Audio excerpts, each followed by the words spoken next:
हम सब जिस चीज से डर रहे थे वो समय आखिरकार आ गया, यानी कि भारत का भी नंबर लग गया है। कल अमेरिका के प्रेसिडेंट डोनाल्ड ट्रंप ने यूएस कांग्रेस में भाषण देते हुए अनाउंस किया कि अमेरिका 2 अप्रैल के बाद से भारत के ऊपर रेसिप्रोकल टैरिफ लागू करेगा।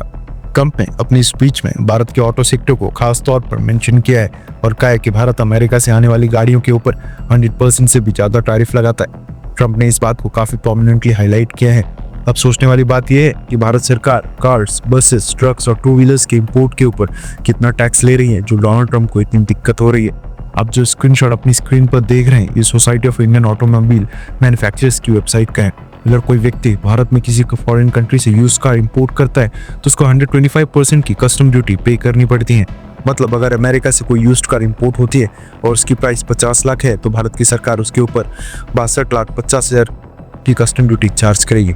अगर कोई व्यक्ति नई कार इंपोर्ट करता है जो कि 40,000 USD है से ज़्यादा की होती है तो उसके ऊपर 100% की कस्टम ड्यूटी चार्ज की जाती है। अगर कार की प्राइस 40,000 USD से कम है तो उसके ऊपर 70% की कस्टम ड्यूटी लगती है। मतलब जितनी गाड़ी की कीमत उससे लगभग 2 गुना टैक्स देना पड़ता है। कस्टम ड्यूटी के अलावा और भी टैक्सेस लगते हैं, जैसे रजिस्ट्रेशन टैक्स, इंश्योरेंस वगैरह वगैरह। इवन 2 व्हीलर्स जैसे बाइक्स और स्कूटी पर भी 50% की कस्टम ड्यूटी चार्ज की जाती है।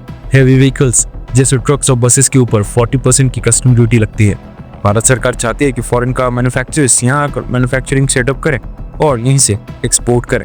लेकिन प्रॉब्लम यह है कि ये जो कस्टम ड्यूटी और टैरिफ्स भारत चार्ज कर रहा है वर्ल्ड के सबसे हाईएस्ट है। मेजर कंट्रीज में भारत ही है जो इतने ज़्यादा टैक्सेस लगा रहा है।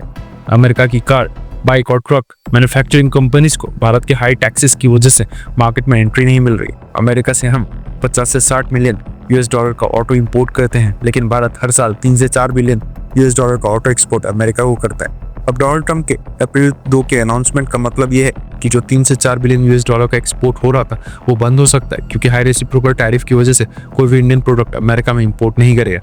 भारत की स्ट्रैटेजी, डोनाल्ड ट्रंप ने एग्रेसिव डिमांड्स रखी और भारत सरकार से कहा है कि 125%, 100%, 70% और 40% ड्यूटी हटाकर 0 कर दी जाए।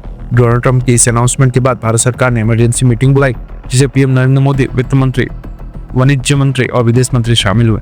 अब भारत के पास 2 ऑप्शन है, अमेरिका के प्रेशर में आकर टैक्स कट करें या जो अभी एक्शन लेकर अमेरिका पर भी इंपोर्ट ड्यूटी बढ़ाएं।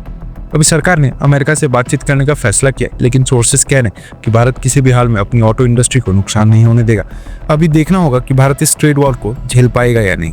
क्या भारत अमेरिका के दबाव में आएगा या अपनी मजबूती बनाए रखेगा?